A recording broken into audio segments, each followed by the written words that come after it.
mu faj aajaati. léegi xale yi nu leen neex ñuy sëyee ndax les nouvelles technologies boo si duggee dem si yenn sites yi dalay wan lu nekk tey jii si charia nan la góor war a mën seqee ak jabaram te islam sibul position boobu. waaw xam nga jigéen ñi moom dañ naan comme maanaam ni nga amee sa tool. noo neex bayee. mën ngaa sëyee ñoom waaye li ñu xaraamal. nga xam ne loolu. jëfu ñoon waa Lóot la. muy sëy ak jigéen ci ginnaaw. mooy fi mu demee àll. même sëy moom ci position féete ko ginnaaw sax xaraamul. waaye nag li ñuy bañ. mooy nit ki sëyee ko ci ginnaaw mooy fi mu demee àll. loolu. dagan na ci góor bi. mu sëyee nag ak soxnaam. ci position bu ko neex. ba mu des rek mu sëy ak moom ci ginnaaw. d'accord Diop seede bi ngay gis ñi nga xam ne ñoom nooy jaay bagage yu jigéen ñi lu nekk daal noo ngi koy importer di ko indi pour que jigéen ki di ko def si biir awram wala sax sa borom kër tamit mu koy def si awram est-ce que yooyu tamit sur les deux côtés bu yàggee tuuti du indi problème d'infertilité si góor jigéen ñi.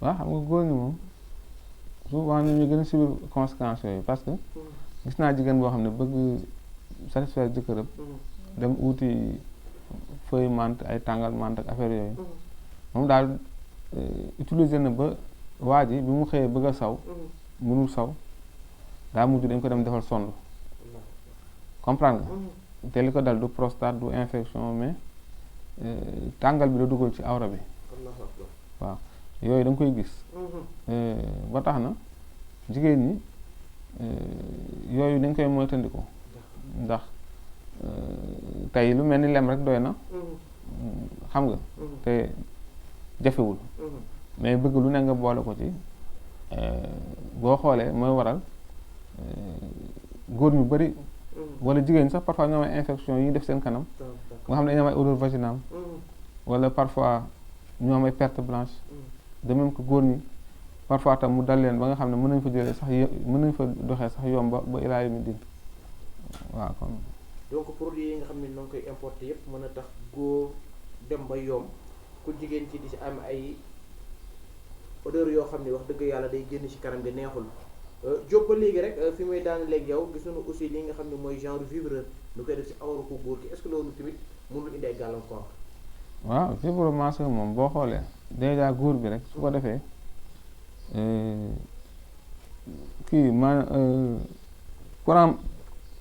courant boobu daw si yaramam rek tax na mu mën a créer lu bari mën na ko indi sax traumatisme crânien comprendre nga mën na bu dee koo xam ne ni mën na ko sax jox problème xol wala problème xam nga parce que loolu courant la comprendre nga masse nga xam ne yaram bi yëpp ay ànd masse dafa am lu bari loo xam ne nit ngeen koy def mais bàyyiwuñu xel seen santé seen am charne rek lañ topp ak seen ay bëgg-bëgg ak seen bànneex ba lor yi sax duñ ko gis.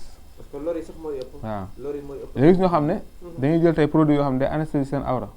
nga xam tey soo ko dompatoon. duñ ko yëg. léegi ñu mën a sëy nga xam ne day mel ni awra bi saxatul si ñoom mel ni caoutchouc. ñu mën a sëy 1 heure de temps wala lu ko ëpp mais tey xam na ne ñoo ngi rey seen bopp.